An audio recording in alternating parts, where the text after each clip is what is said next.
Owlcat is looking to tackle one of the darkest parts of Warhammer 40k and put you into the robes of an Inquisitor's acolyte.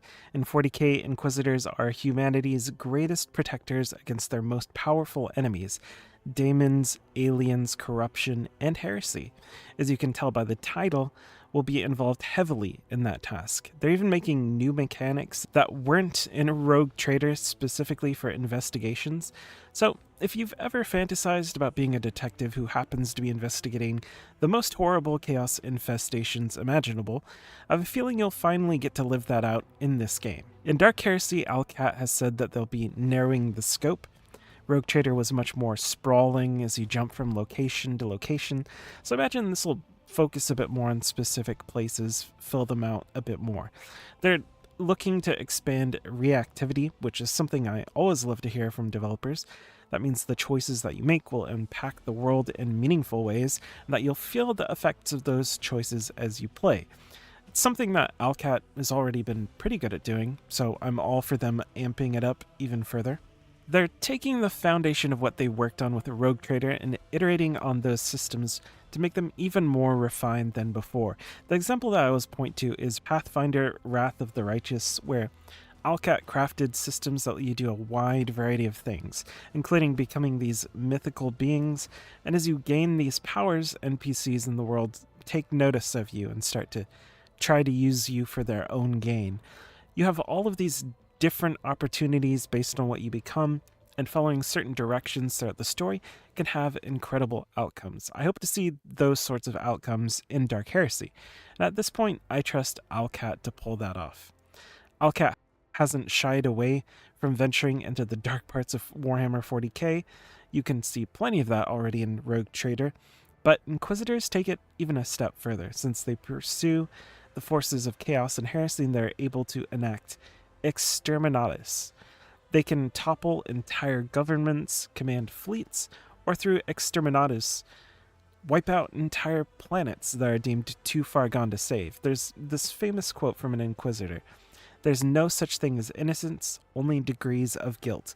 And in Dark Heresy, we'll decide who is guilty. The setting of Dark Heresy is the Calixis sector, which is on the northern border of the galaxy, and it's a sector known to be a bit more vulnerable than other sectors of the Imperium of Man, with more opportunities for the forces of chaos to break through. And within that sector is the Eye of Terror. It's this massive warp rift, the largest one that is known, in fact, with the biggest concentrations of chaos forces, including the Chaos Marines, so we'll probably hear from some of them.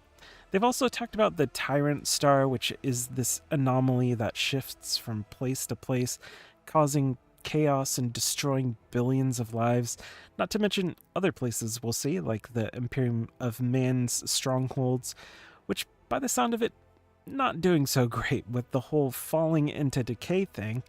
It's exciting to see Owlcat tackle more of Warhammer 40k because the setting is so rich in lore.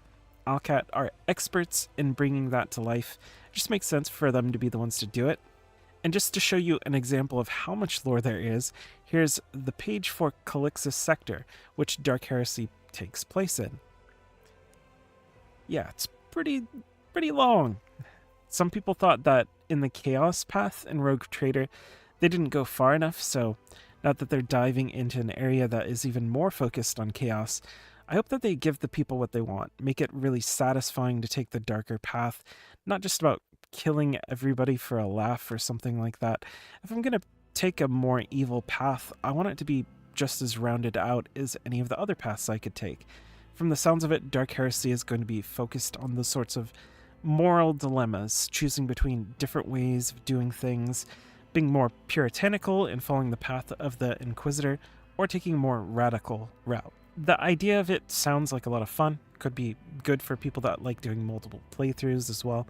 I feel like there haven't been that many RPGs that I've felt the need to play through more than once, especially if they're really long playthroughs, with some notable exceptions like Baldur's Gate 3, the Mass Effect series. Since, at least in the beginning, you're an acolyte, it'll be interesting to see where that goes. Will they have you become an Inquisitor early? Or will there be this slow, steady progression throughout the game? I think that the second would be much more impactful. So I'm hoping they go with that. It gives you something to work towards as you're playing the game.